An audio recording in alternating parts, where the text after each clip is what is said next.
ओ बजी तमकी म एक कुरा भन्दो हूँ। के कुरा हो बा? सुल्तान मौका 2 छोरा भए भन्दान, एक छोरा कि पर महाकाली फाल्याउने भन्दान, कोही किजन भने मुइले भनेको भने ठीक छ के बजी?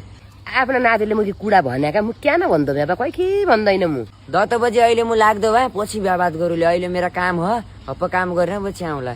लौ बा ठीक छ त ठीक छ। ए सुन यहाँ ता मु त एक कुरा भन्दो यहाँ ता आइया बर्थडे अब क्या भन्ने हो? ए बिचारी हप्रो क्या 2 छोरा भया भन्यो, एक छोरो खाली फाल्ने भन्यो, एक छोरो राख्ने भन्यो। नातिले भनेको कैखीजना भने सुपुक्क रहे कैखीजना भने है, कैखीजना भने नाति आउँछ मेरो भुटो काटला बिचारी नभने कसैले भन्नु होइन, मुखी नभने बजी भनेको हो त मुझे तुखी मात्रै भनेको छ, अरू कसैलाई भन्नु होइन यो कुरा। भन्यो भने गाल्देला मुखी।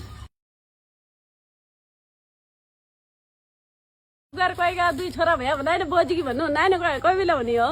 अरे त मुगी भन्ने भन्यो, मुइले त कैखी बताया नै, तमीले कहर थाहा भए र दिदीले भनेको ओ बजी तमीले क्या भने कैखी क्या बताया तमीले? ए बा मैले त कसो के भने होइन त क्या न भन्नुला तुइले भनेको कुरा, मैले कैखी भनेको नै, म भन्नेवाली हुन त हप्रो दिनु क्या भने तमीले?